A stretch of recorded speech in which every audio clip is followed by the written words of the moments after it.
but the people who have reached out to me have been overwhelmingly people who had no prior street drug experience, no hard drug experience. They're people who maybe even don't smoke weed or don't even drink that much, but they were at a gas station and saw a little 5-hour energy style bottle and thought, oh, that'd be an interesting pick me up. Or they're frequently marketed as alcohol alternatives. So a lot of times people are like, I don't feel like drinking tonight. I'm just going to try something, safer. And this little thing they're selling at the gas station, not even, 21 and up, like can't be that dangerous, right? They wouldn't sell it at a gas station if it's dangerous. This is like opioids. This is like Percocet. This is like Oxycontin. This is like heroin, like alkaloids, like the stuff that makes me high. That's like code language to communicate with them what's going on here. But Sanders even started, he bought up billboards around Kansas City with QR codes. You scan a QR code and get a sample, or he would put samples of 7-OH in CBD shipments. So even people who didn't order it, didn't want it, didn't know what it was, were getting little tastes of the synthetic, opioid. And it's an opioid. Yeah. Well, I don't know what the scientific classification would be. It interacts with the opioid receptors in your brain. The same receptors in your brain that like morphine would interact with, but it's more potent by weight depending on how you measure it. But it's distinguishable from morphine in the same way that Percocet and Vicodin and Oxycontin are different. It's just that, fentanyl, even I would throw in that class. So it's just as addictive as an opioid. You're going to get the same opioid level withdrawals. The detox is going to be the same if you've been a heavy user and addict for a long period of time.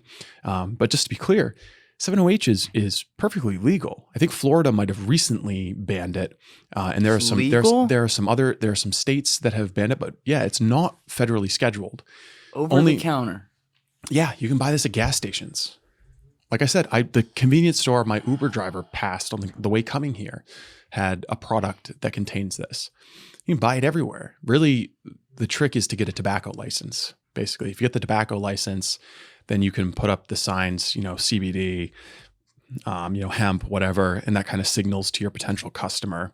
But there's this product. So I guess we should go back and say where does it come from? Why is it exploding? Please, yes. So the product starts out as a coniferous tree indigenous to Southeast Asia, Indonesia, India. It's called the Kratom tree, and it has this naturally occurring chemical called mitragynine.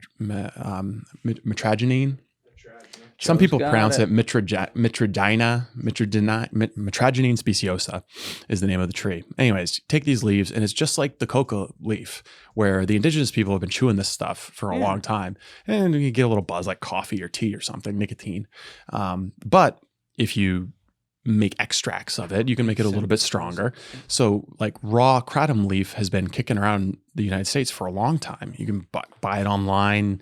You can just use the leaf to make tea, whatever. You might get a little bit of a buzz off of it, but nobody's like really gone nuts with it because of the amount you'd have to consume to get a addictive level of a dose is huge. You have to eat like a hay bale of this stuff to get as much of the alkaloids as they're now condensing down into one dose.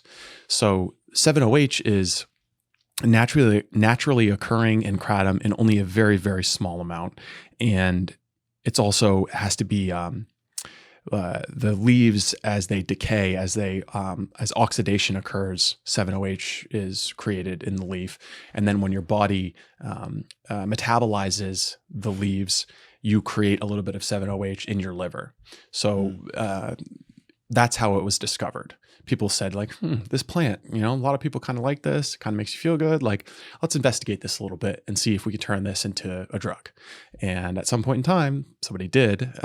Vince Sanders, I don't know if he invented it, but he was certainly one of the most successful people to come out and be like, yeah, I'm the 7-OH guy. Like, I'm producing a lot of 7-OH. Now you've had people reach out though who have gotten addicted to this. Crazy number of people. They claim to be functioning on it on a daily basis. Yeah. I mean, this could be, I guess survivor bias or just a biased sample of people who listen to Sean Ryan's show or see me on social media and have reached out with their story. Maybe it's not a totally representative sample, but the people who have reached out to me have been overwhelmingly people who had no prior street drug experience, no hard drug experience. They're people who maybe even don't smoke weed or don't even drink that much, but they were at a gas station and saw a little 5-hour energy style bottle and thought, oh, that'd be an interesting pick me up. Or they're frequently marketed as alcohol alternatives. So a lot of times people are like, I don't feel like drinking tonight. I'm just going to try something, safer. And this little thing they're selling at the gas station, not even, 21 and up, like can't be that dangerous, right? They wouldn't sell it at a gas station if it's dangerous. And 8 months later, they're spending $300 a week to feed an addiction to that. They're not like, it's like any addiction. It's not like they're feeling good. They're buying it and using it to not feel bad. Right. And that was like all the people who have reached out are in some stage of recovery, trying to, manage an addiction. And, like one case, a guy has, found his way from the drinks to these little tablets that are like 80 milligram tablets. So he told me his dose is like a quarter of one of those tablets, and he'll take like 200 milligrams throughout the day of this just to manage. That's just so he doesn't like have withdrawal symptoms. And he's trying to balance, like he's a father, he's got some kids and he's got a job. He's trying to figure out like, when is he going to be able to take off from work to go through rehab, because he's not going to be able to work while he's going through withdrawals, and he wants to provide for his family. Otherwise, he's, functioning, he's working, he's still holding down a job, raising his kids, but he's in this trap now. And there's so many people that I've heard from. Oh my God. And, this product also is, it's not just getting to people, like very few people are actively sitting, at home being like, I'd like some gas station heroin. Let's go find some gas station heroin. I want to try this for the first time. I saw, I read about this online. I want to go try some gas station heroin. A lot of people are just incidentally exposed to it. Like they order some CBD to help them sleep from CBD American Shaman, and they slip another product into their shipment, and they encounter it there. And, that's how they first experience it. But there are also some people who are getting it as an additive to their cannabis products. And I actually texted you some of the images from a marketplace called Kush.com. Kush.com. So Kush.com was this huge, robust, essentially a business-to-business marketplace. Things? Yeah. Kush.com, it's down now. So somebody bought it and they're squatting on it. But it used to be an actual marketplace where it was like, any online store. But you can see those products. Those aren't for the casual user. They're kilograms. Yeah, you're selling kilo quantities. And the other critical thing is it's not just 7-OH. They've figured out a way to synthesize 7-OH to make it vapable. So you can combine it with THC oil, and you've effectively produced a product that can be sold just like a marijuana vape. Same user experience, same marketing, and it's got a little bit of that 7-OH in it. And so the user is going to think, I don't know, is this just some really good weed? This is great. It's like smoking opium. It's like smoking morphine with a little bit of weed in it. And yeah, there you go. Disposable. That's nice. Disposable 7-hydroxy. A case of 200. Yeah. Yeah, that's normal, right? The case of 200 for your smokable products. I don't even think I can get that for nicotine pouches. Yeah, $3,600. So that's obviously a business to business, marketplace there. But Kush.com, when people started reporting on it, just wiped it. Whole website came down. Who do you think was behind it? Oh, the investors are known. It was an equity fund based in Florida, but I don't know the details. The investors are known. Who they invest in. Well, I mean, the people, the investors and the people who owned it and ran it are known, but I don't know the details too super well, so I don't want to speculate overly much about it, other than to say, if you're doing commerce on a website and somebody starts talking about you online and suddenly you disappear, well, I mean, that's mens rea, the guilty mind, right? You don't delete your website when you start to get a little buzz. Right. You double down, you do some advertising, you embrace that, baby, right? You're trying to get some business and some attention. It's a weird kind of business that doesn't want attention. This makes me so upset though, seeing this. It really does. It makes me think back to, when I started doing the reporting on the Chinese grows in Maine, I became like a lightning rod for people with stories about encountering, bunk weed or whatever people wanted to contact me and see if I knew anything or just share a story and see if I wanted to investigate. And I remember there was a woman in Portsmouth, New Hampshire who contacted me because their daughter had purchased a vape on Snapchat. How old? High school age. It was like 15, 16. Their daughter purchased a vape on Snapchat, and in the email she said that she became hooked. And I was like, I don't know. I've been told you can't be addicted to marijuana. You can't be addicted to cannabis. It's not physically addicted to anything. Yeah. Psychologically, sure. But, there's no physical addiction to cannabis. So, having had that, bashed into my skull, I was like, I don't know. This seems kind of weird. And then as I'm reading into her email, her daughter was found unresponsive from hitting this vape and had to be revived with Narcan. From hitting a vape.